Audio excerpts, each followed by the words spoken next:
Welcome to the Brews Less Traveled podcast, where we explore a different craft beer city each month. This week, we're back in Cincinnati. I was lucky enough to speak with Chris Shields, the Director of Education at Rhinegeist Brewery. He was an absolute wealth of knowledge. We talked about everything from his time working in production to now leading the company's education program. I think you'll be surprised at what a leap of faith Chris took just moving to Cincinnati. He clearly made the right choice because he landed at one of the city's top breweries. Stay tuned as we chat more with Chris and crack open Bubbles Rosé Fruited Ale. Hey everyone, welcome to the Brews Less Traveled Beer Club. I'm your craft beer loving host, Molly Lamb, and we are back in Cincinnati this week. I'm here again with my lovely co-host for the month of June. Julie, you want to say hello?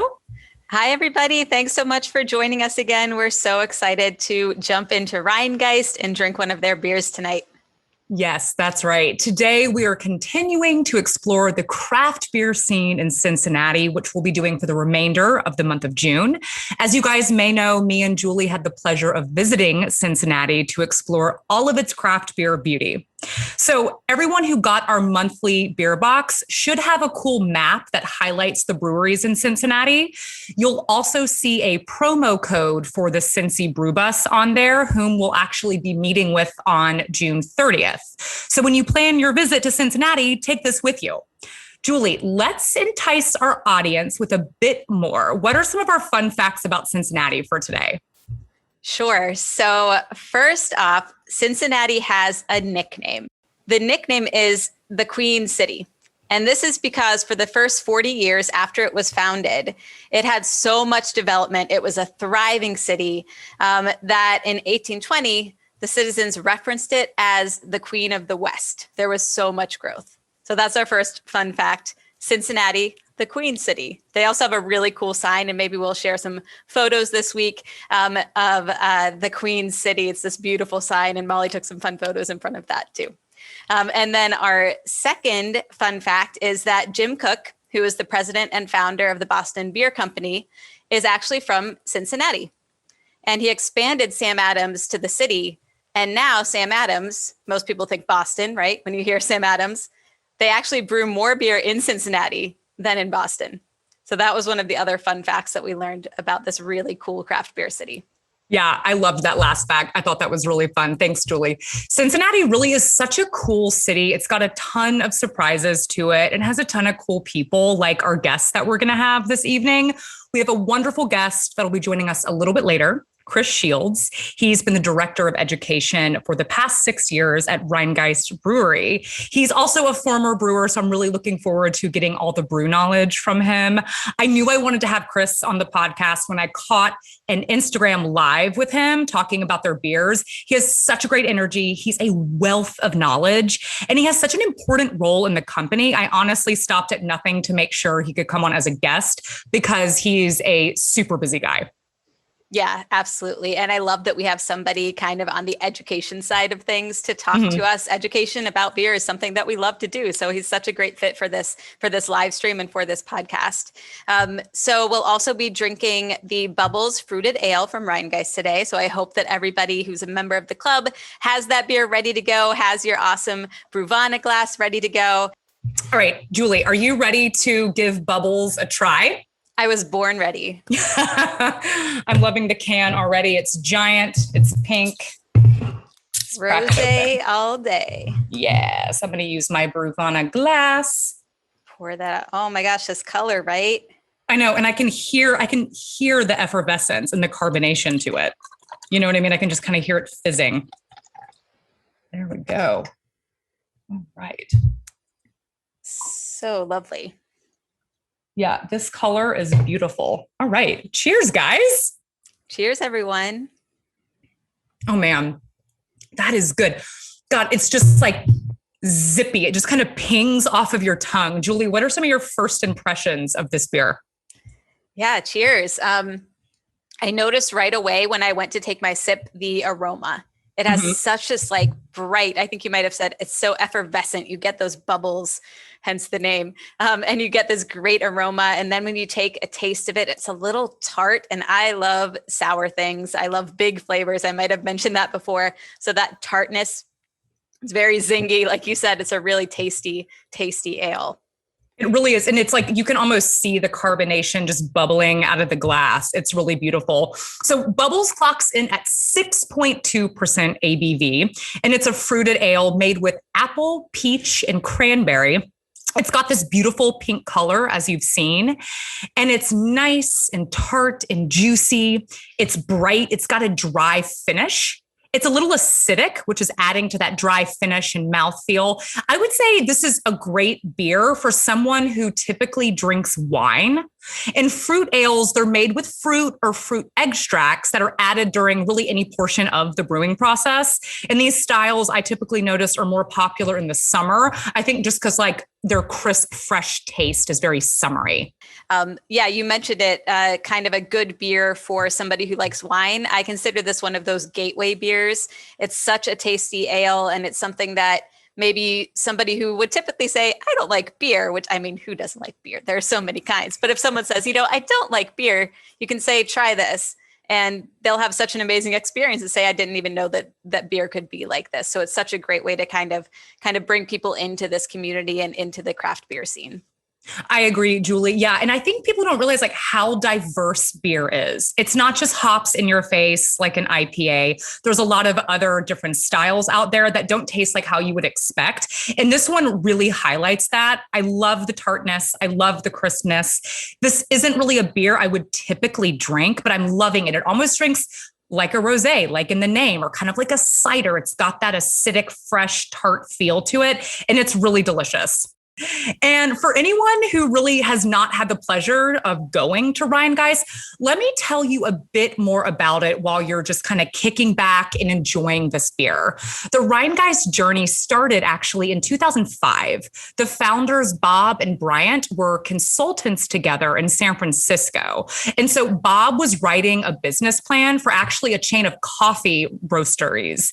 And Bryant was diving headfirst into the beer universe. He was homebrewing on the weekends. He was volunteering at festivals, things like that. So Bob decided to go to Cincinnati to open his coffee company. And then Bryant actually joined Dogfish Head, which is super cool. I love their beers. And he was managing their West Coast sales business.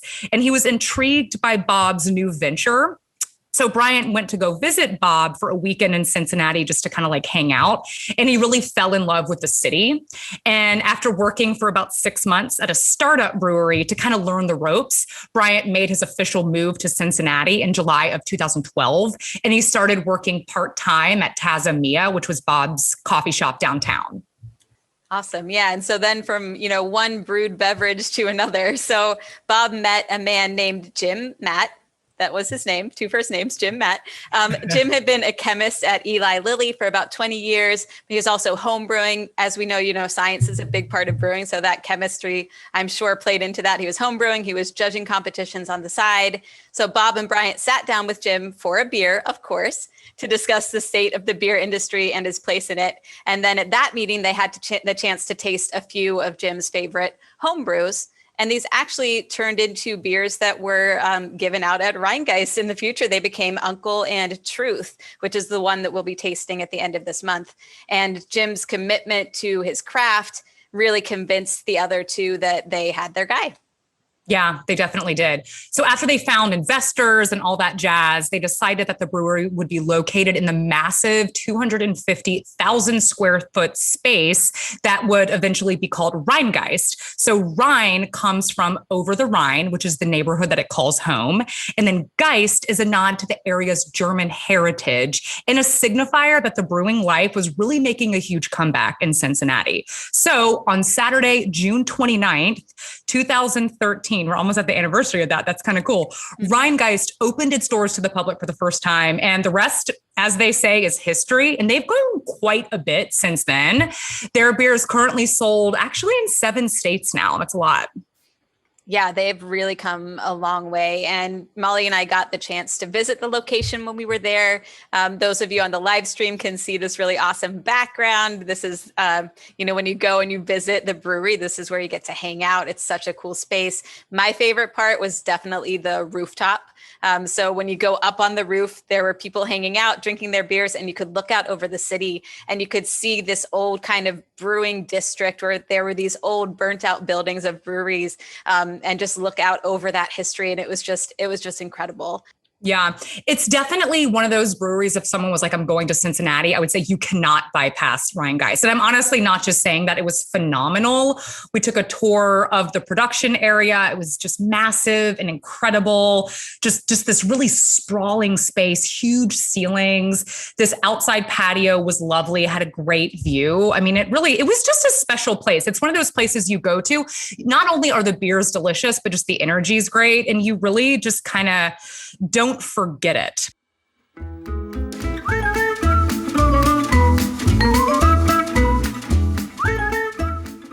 And now let's dive a little deeper into Rhinegeist. Please welcome on our guest, Chris Shields, the Director of Education at Rhinegeist Brewery. Welcome. Happy to have you on tonight. How you doing? I'm doing great. Thanks, Molly and Julie, for inviting me on. So just to start off with a question I love to ask all the guests, what is your craft beer origin story? Yeah, so winding, as is often the case, it really started really kind of about the same time, maybe a little before the sort of early machinations of Rhinegeist. Early 2000s, I was living in North Carolina at the time, and the laws in North Carolina right around 2006 changed to allow higher alcohol beer to be sold in the state. And that just really blew up the North Carolina brewing scene, and even just other breweries like Sierra Nevada and Dogfish Head. Dogfish Head is a favorite of mine as well. It allowed them to bring more beers into the state. And so those of us that were kind of just getting into craft beer all of a sudden got inundated with tons of new and different styles and beers. And so I started as just someone who loved beer. I eventually started home brewing as what kind of seems to happen to a lot of us that are in the industry now. And then I ended up in graduate school in South Carolina where there was not as much beer, so that home brewing really came in handy. And then after that, ended up back in North Carolina and worked for a startup, a small brewery. Worked there for about 4 years, kind of employee number one, did everything, brewing, sales, events, inventory, that the way it goes when you're a small company. And then honestly, my connection to Cincinnati was that my wife got a job in Cincinnati. Didn't know anything about the brewing scene or even Rhinegeist at the time. Rhinegeist was only a little over a year old, but we moved up to Cincinnati, and I pretty much just started knocking on doors and asking who needed help, and feel really fortunate that found my way to Rhinegeist, met Jim and Bob and Bryant. All are still around. They're still part of the brewery. I think I had to climb up the fire escape for my interview because Jim was in the middle of brewing. It was that kind of kind of wild and crazy situation. As you mentioned, I started as a brewer on the production side. So I was brewing. I helped launch our cider program. We also make cider, which is one thing that we can do in Ohio. I know not everywhere has the ability to sort of make both beer and wine in the same place, but we have to have a separate license, but we can do it, which plays into the story of bubbles. So I'll plant that seed. And then, just as we grew, we started growing both in production volume, but also in staff. We needed more people. We self-distribute in Cincinnati and Columbus, so that takes a lot of people. And we really have always had a nice focus on education and outreach and connecting with the people that are buying our beer and selling our beer. So I sort of slowly shifted into that education role internally. And over time, it's really grown into what I do now, which is all sorts of random stuff, as many things as I can get my hands on pretty much. But it's really a blast. I get to do fun stuff like this. I get to work with our team. I work with our distributors. I work with retailers. And then, the really the day-to-day is a lot of, I like to think that I'm kind of a bridge between our production team and the sales and marketing and taproom side. Just sort of translating some of that, the jargon and the nomenclature and recipes, and helping to tell stories, but tell them in, we have wonderful people that work on our marketing team that are creative and well-spoken, and I'm like the copy editor, basically. And I'm like, don't say it that way. That makes people think it's something else. So they take the sort of scientific background, the production side, and I help kind of translate that into what goes out into the world. Yeah, that's awesome. I'm so inspired of what a leap of faith you took. You just kind of moved to Cincinnati and we're just knocking on doors, kind of good old fashioned. I love that. You could not have landed at a better place. So clearly that leap of faith worked out. Do you miss working in production, that kind of hands-on aspect? I do sometimes. This last week or so, when it's been quite warm and humid, I miss it less. I don't miss being, just running around like crazy and sweating through like 3 shirts in a shift. Y'all have been to the brewery. There's a lot of steps. That's true if you're working in production as well. So kind of running around up and down steps, but I do miss the hands-on feel of it. So I try to stay as engaged with production as I can, even though now I'm pretty sure I'm like the last person they would call to step in and brew. It was actually during COVID, in the early part of the shutdown. That was Bob actually came to me and was like, you're on the list. If like a bunch of brewers go down with either quarantine or getting sick, like we're going to call you in. And I was like, uh-oh, I haven't done this in years. And, they're way better than I ever was. They've refined things and there's all sorts of new equipment. So had me nervous a little bit, but fortunately our distancing and everything allowed us to not get shut down too hard as far as our production team. So that allowed us to kind of keep beer on the shelves and keep things moving through the brewery. Yeah, absolutely. I know brewing is no easy feat. I did a volunteer program at a brewery out in Colorado Springs called Rocky Mountain Brewery, working in production with the head brewer there. He was the only brewer there. It was like just him. So I think he was kind of happy to have the help. And I was only there for 2 weeks, but man, it was hard work. I was milling, I think one day I milled 600 pounds of grain. I was moving 200-pound barrels, cleaning the mash tun. It was awesome though. There's really nothing like it. I have such respect for brewers. It's like nurses, teachers, brewers. Those are like my professions that I just really respect. So that's cool. And I understand that. It's like there's aspects you miss, but then you've also moved on from that and you're doing something else and you have another role in the company that's equally as important. What is kind of like a day-to-day like for you? You kind of touched on it a little bit, but what would like a typical day be? Yeah. Really a lot of it is typical is rare. I do, things like this, sort of connecting with the public and both recently a lot more virtual. I've been saying that I was on Instagram a heck of a lot more than I ever was before with the beer talks and some of the things that we've done on the Rhinegeist Instagram channel, which has been really fun. Yesterday, I was up in Columbus, which is, a couple hours away, visiting with some of our Columbus team, some of the sales team, kind of chatting and checking in with them. And we also had an Ohio Craft Brewers Association meeting, quarterly meeting. So connecting with other brewers, other people in the industry. So I do a fair amount of that as well, kind of work a little bit as an industry connection with Rhinegeist, with some of the like raw material suppliers and some of our trade groups and the Brewers Association and a lot of groups like that. I say all the like fun stuff, but really a lot of my day is like sitting in front of a computer, sitting in a meeting with marketing or approving labels or trying to get something registered with TTB and not have it rejected.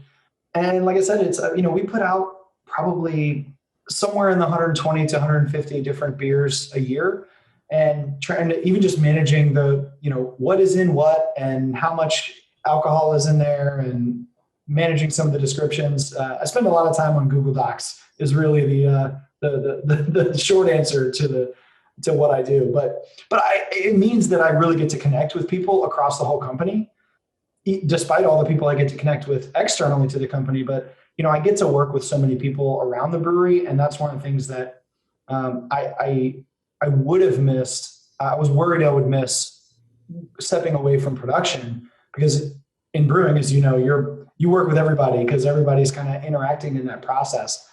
So I'm glad that I still get to kind of hang out and stay plugged into kind of both what's going on, but who's around too, because we have a really awesome team.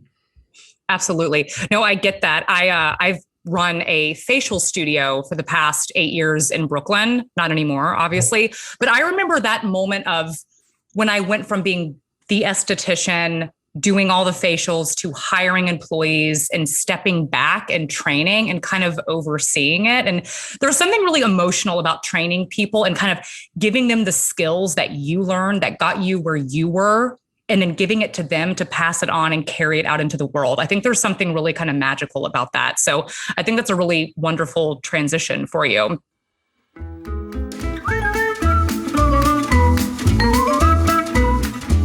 Let's take a beer break. The beer we're tasting, Bubbles, got me thinking, what's the history of fruited ale? So I did a little research. According to an article on kegerator.com, the use of fruit was not altogether uncommon in ancient brewing. In fact, many different cultures dabbled in it, including Chinese villagers who created a beverage which contained honey, rice, and hawthorn fruit over 9,000 years ago. Another early reference of note comes from Egypt, where brewers used both dates and pomegranates in their beer. These days, you'll find many breweries aging sours or fruited ales in foeders, large oak barrels originally used in winemaking. Now, let's hear the story of Bubbles Rosé Fruited Ale. And I want to talk a little bit more about this beer we're drinking, about Bubbles. I'm wondering if there's kind of a cool story how it came to be. Yeah, for sure. Also, I'm jealous. Y'all got the big cans. I just have the little guy. We got the 16 ounces. Yeah. So I mentioned before that I was one of the people that kind of helped build our cider program. And it's, by volume, it's not a huge part of what we do, but it speaks a little bit to our mentality at Rhinegeist of, we very much, if we can do it ourselves, we're going to, give it the old college try. We print our own t-shirts. We do all our design and marketing in-house. We self-distribute. So we realized that we wanted to offer cider in our tap room. And we thought, okay, we can look and bring something in. And there really wasn't a ton available that we were really excited about, at least at the time. This was 2015. In the Cincinnati market, there wasn't all that much around. And we wanted something a little bit more unique to kind of, drive people in and get people to come check it out. So we thought, well, let's look into making it ourselves. And so we did that, and we started making cider. And when you make cider, you have apple juice around. What that led to is we started the fruited ales. Bubbles was the first one. It just came from, it's like we never would have thought to do it like that if we didn't already have that apple juice that we get in-house. If anyone's familiar, it's sort of a very obscure kind of, I think it was really born in the homebrewing community, but it's something called a graph, which is a co-fermentation of malt and apple juice. It's actually named from anybody that's read the Dark Tower series by Stephen King. The beverage in those books one of them is called graph. And it's described as like this grain and apple-based boozy drink. So homebrewers started calling these like juice and grain-based things that they were making that aren't exactly beer, they're not exactly wine, they're really kind of a hybrid, calling them graph. But we decided not to use that tag because, even around the brewery, I'm like one of 3 people that knows that story of graph. It's not a very common term. Yeah, there's a ton of fruit in Bubbles. So the fermentation is grain and apple juice. And then all of the color and then the sort of flavor comes from the peach and cranberry. So the peach and cranberry added post fermentation. It was born of this just playing around of mixing apple juice and malt, wort together and letting that ferment. And you end up with something that's, over time, we've sort of, we really honestly try to hide a lot of the grain character because we want it to be just nice and refreshing and fruity. And yeah, it ended up being, it does fit in, I heard y'all talking earlier, like, it's approachable for a wine drinker or for a cider drinker. And that's a really, something that we lean into. We want to have things in the tap room for everybody. We want whoever comes in, our, bartenders to be able to say, okay, if somebody comes in, I don't know, like I'm overwhelmed. Like, okay, well, what do you like? Are you a white wine drinker? Are you, a coffee drinker? Are you a, sours or bitter? Give us a little bit. We'll get you a couple samples and get you on the way. But yeah, that was the fun thing of playing around with just our production team playing around, coming up with this, beer hybrid basically. And rosé really just came from Molly. I think it was you that said, like, it does kind of taste like rosé. Yeah. And we were all just kind of tasting this, like, it was like pipettes in the, sensory room, like mixing different juices into this like apple and grain base. And we added peach and we were like, oh, peach is really good, but it's a little too like sweet, needs a little bit of bite and some more acid. And then, cranberry by itself was just way too much, like too far the other way. And we ended up and we're trying it. And it was like, if you're big into wine, it doesn't taste like rosé. Like people that are like really big rosé drinkers are gonna be like, nah, it doesn't taste like rosé. But if you're like a couple glasses of rosé in, maybe you might be like, yeah, it's kind of like rosé. Like the nose is a little similar. Like it's close enough that we were like, I guess we'll just call it a rosé ale. Like, and this was kind of, really right as all this, like the rosé ciders and rosé everything started showing up. So we kind of lucked out there with being able to catch a ride on that rocket ship. Absolutely. Did you guys use like an acidulated malt for this at all? Like what's typically used in like a sour? Yeah, there's no acidulated malt. All the acid comes from the fruit. So because apples have malic acid, and that's that carries through the fermentation, and then in bubbles, particularly the cranberry. Between the tannins from the sort of skins and just the acidity from the fruit, I always think I think people usually think of like craisins or like cranberry juice when they think of cranberry. That's all sweetened. So, if you ever get like real cranberries, like, fresh cranberries or just plain dried cranberries, they have some sugar, but they're much more bitter and much more acidic.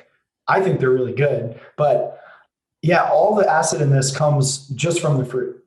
I like that you kind of mentioned some of the other varieties, like variations on this that you've done since you started. It's been around a bit now and you're starting to play around with those different kinds of fruited ales. I know Molly and I got to try, I think, the mango, which I really enjoyed. I don't know, Molly, if you felt the same way, but it was really tasty.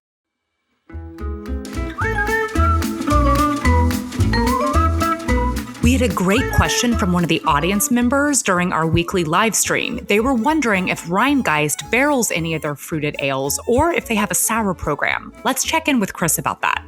Yeah, we haven't played around with barrel aging or really any kind of aging for the fruited ales. I think it's just for us, they're very like seasonal and bright. But we do have a wild and sour program that's called Outer Reaches.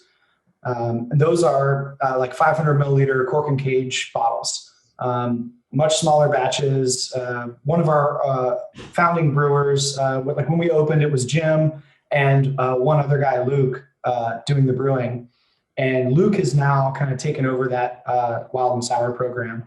So I will probably say like down in the basement, and y'all that have been there understand that like he actually is in the basement. It's not like, oh yeah, we just throw Luke in the basement. But we've separated the sort of clean beer from the wild and sour beer. But yeah, we do maybe like 5 or 6 bottle releases or so per year, and then another maybe 5 or 10 draft only kind of experiments in the Outer Reaches program. We've got a few fooders in the basement.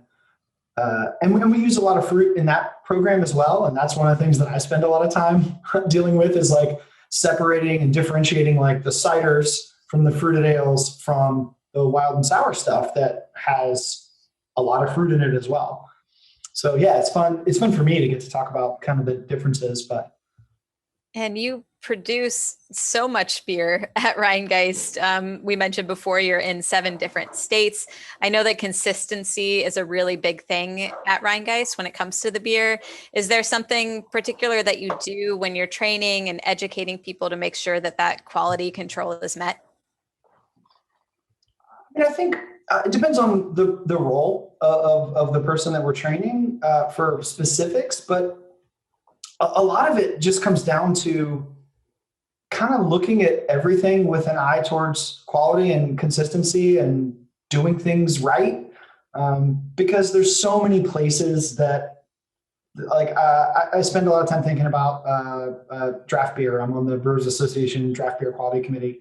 And we talk a lot about how much work goes into getting a beer or cider or anything on draft all the way to the faucet. And then if it goes into a dirty glass, it sort of mars that experience. And so there's so many places along that trail that you really just want everybody to kind of have that ability to stop and say, like, wait a minute, and ask a question. We always say, like, if something doesn't seem right or you're not sure about something, ask. We have an email address. It's quality@rhinegeist.com. If anybody's ever drinking one of our beers or ciders or anything like that, and it doesn't seem right to you, shoot an email to quality@rhinegeist.com. That goes to our whole lab team, and it gets, triaged to the sales team. And we share that. We share that email. We want people to, if you see something that doesn't seem right, let us know. Sometimes it's us. Sometimes it's, the beer's just out of date and old and doesn't taste the way it should. Sometimes there's an issue with, everything you can imagine, from, people emailing us and we come to find out that it was really just the keg was switched. Like the wrong keg was on tap. And it's like, well, no wonder the IPA didn't taste like an IPA, because it was a brown ale from a totally different brewery. So, but yeah, it's having that mentality of kind of taking ownership of what we make. And I think because we do so much in-house, everyone really feels that ownership. No matter what your role is within the brewery, what you're doing contributes to that beer. And having that mindset really allows us to keep that going. Now, more specifically, we have a group of people that are called our trusted tasters. It's a bunch of the brewers and production people, but it's also anybody in the company can kind of join. You just have to kind of demonstrate that, one, you have some availability and bandwidth to spend some time tasting some of our beers as they're released or before they're released, really.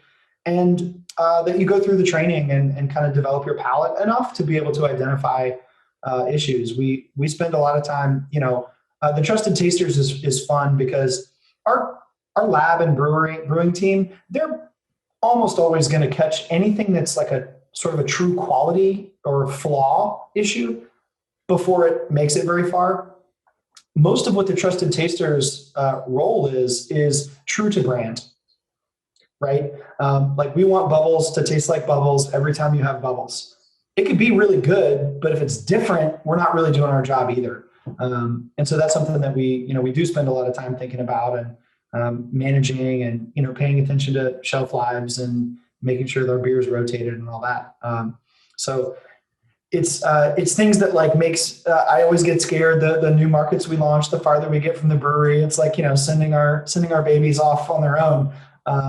But another reason why we have a full-time person in every market that we're in. We're in Milwaukee and Madison, and Claire is out there.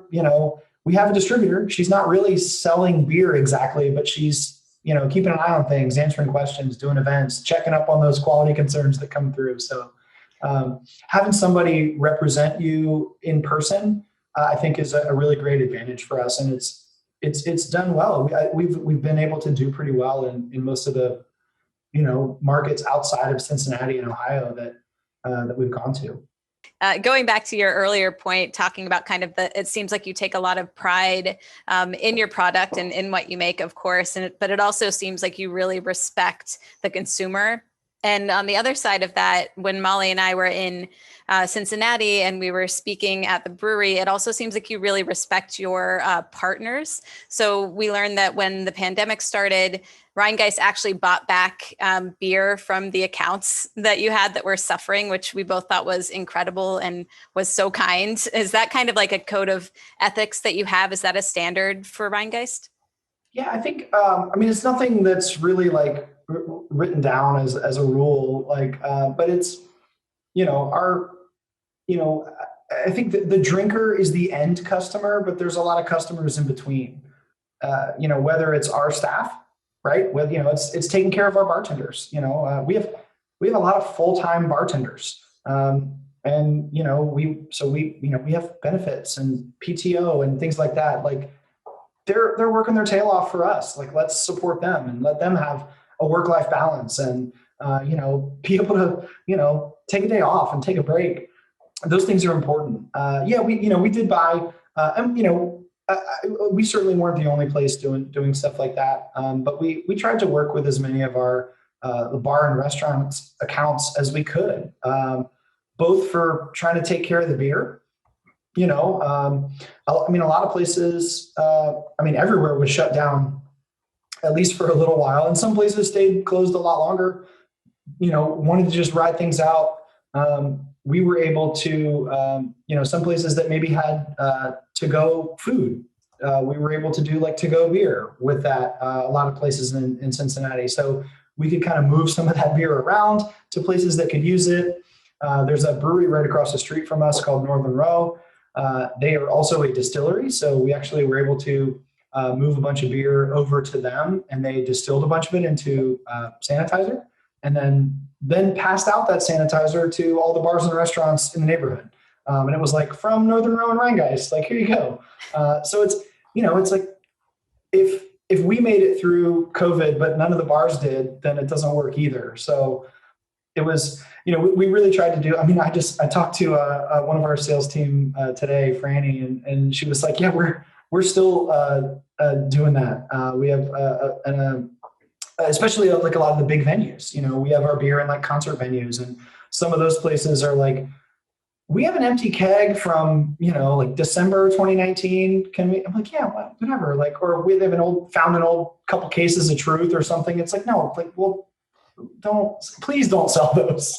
But, it's good for us too. It builds that relationship, and it's good for the beer. It's good for the accounts. It's good for the drinker. It's one of those things that like, it was, and honestly, it gave, it allowed us to keep people working. We had a lot of people going out into those places and picking up beer and picking up kegs and moving them around. So we tried to be even just flexible with that of, we had people that were our, bartenders or private event staff or office staff that were waking up at 4 a.m. and going into the grocery stores and making sure that the shelves were stocked, because that was where we were moving beer. So yeah. It was, I think overall as a company, we feel fortunate that we have cans and we had cans, and we can, we could sell beer that way and get beer to people. We shifted our schedule around a lot for sure, but I think it's one of those moments, the last 18 months was like, you have to survive yourself, but it's what goes around comes around. So you kind of, just having those conversations and reaching out and be like, hey, I know we normally wouldn't buy this beer back, but no one expected this. So how can we help you out? Absolutely. It's the kind of thing where like, we're still getting thank yous from that. And it's well worth it. I think that code of ethics is so great. And that's cool that you guys are carried at music venues. That kind of leads me into my next question. What would your ideal day off in Cincinnati be, just as a local? Yeah, there's a couple places I really love. I love just like sitting outside, and having some nice food that I didn't have to make. probably having a glass of wine or having a cocktail somewhere, seeing people walk by that you know. I mean, it's this, Cincinnati's this funny size, at least to me. Like, it feels like a big city. We've got, there's a nice downtown. Not Brooklyn, big city, but there's enough there that it feels, you feel like there's a lot going on. There's these big, beautiful parks. I don't know if y'all got to go to Washington Park. It's a few blocks south of the brewery, but it's like our big downtown park. There's a big amphitheater. There's a bar. There's a big playground for the kids. It's right next to our big historic music hall. So it's like going out there, grabbing a glass of wine or something, sitting outside. You've got, food trucks pull up, and there's, maybe there's a opera show, a music hall that night, and, or a ballet performance. We have great arts. I haven't made it to our new MLS stadium yet, but that just opened up about a month ago for FC Cincinnati. So, and all that is like, it's just walking distance. So you can just kind of park yourself downtown, walk around, see the sights, wave at people. It's small enough that you really do run into people that It's got a very neighborhood feel. Yeah, I think it's really just, it's what I do on my days off is like just go downtown, and my wife and I we'll just get out and walk around. I love sort of just being in the city, feeling that energy, and popping in to see my friends. Absolutely. All right. As we wrap up here, it is time for our rapid fire questions. We ask these same 5 questions to our guests at the end of each show. So, Chris, your goal here is to not think, just answer. Whatever pops in your head, just shout it out. And everyone in the chat, you can feel free to throw your answers up too. So, Chris, favorite beer style to have on the beach? Ooh, I'm going to go with Goza. It's got that salinity. It's nice. No fruit, though. Just regular classic. I'm a classics kind of guy. Favorite beer style to have in the winter? I actually really like cider in the winter. I'm not technically a beer style, but I'm going to go with that because I didn't think about it. Last beer you drank and loved? Ooh, I have a friend at Dovetail Brewery in Chicago. They do a ton of classic stuff, and they do this really obscure style. I love smoked beer, which is not super popular, but they do a Grodzicki, which is a Polish style. It's like a 3% highly hopped, heavy wheat, 100% oak smoked wheat. So it's Dovetail's Grodzicki. Favorite beer to have with food? I really like a wit beer, like a Belgian style, but not anything super intense. But I love how kind of Belgian beer goes with food. We do one called Wiffle that is like anytime I do a beer dinner or something like that, I'm always like have to get that in because it's great. West Coast or East Coast IPA? Ooh, you hit the people in the Midwest, But no, I'm a pretty strong West Coast IPA guy. I love bitter, like black coffee, dark chocolate. So it's hard for me I can appreciate the really fruity sort of East Coast New England IPAs. But West Coast for sure. Which is funny because I know it's lightning round, but one of the IPAs that I really came up on was like Dogfish Head 60, which is like arguably, it's like this weird like East Coast but not New England IPA. But really fun. Truth, as a preview, I brought one because I didn't know how many beers I would need during this, but that's awesome that y'all are drinking it later. But it is definitely West Coast style, but has a little bit more malt character to it. Awesome. I'm excited to try that one. Chris, it has been an absolute pleasure having you. Also, a big thank you to your external events coordinator, Marissa, who was able to show us around when we visited Rhinegeist last month. She was incredibly kind and knowledgeable. Be sure to check out all the amazing things happening at Rhinegeist by visiting rhinegeist.com or follow them on Instagram at Rhinegeist. Chris, is there anything you'd like to plug before we wrap up? You kind of alluded to it earlier. Our 8th anniversary is coming up. We're having a pretty low key party this year, kind of understandably, but It's really exciting for us, now that things are opening up a little bit. So the week of the 18th, the 18th and 19th, we're having a little party in the tap room, pulling out some rare beers, and nothing too wild and crazy, but pulling out some rare beer and just kind of getting to reconnect with people. So that's what's exciting for us. That's great. Thank you to my fabulous guest and co-host. I look forward to having a beer with all of you next week as me and Julie continue to explore Cincinnati's craft beer scene with beers from 50 West. If you're someone who's interested in outdoor activities and fitness, you're going to love the next episode. Let's just say 50 West discovered how to make a fitness beer. Yes, that's right, a fitness beer. I cannot wait to share that story with you all next week. Everyone, thanks for tuning in. Have a great night. Thank you all so much for tuning in. It's always a blast having a beer with you. Don't forget to sign up for the Brews Less Traveled Beer Club. And this way, you'll get the beers I've been drinking delivered right to your doorstep, plus exclusive access to our weekly live streams. You can also follow Bruvana on Instagram and me as well at Molly_Brews Less Traveled.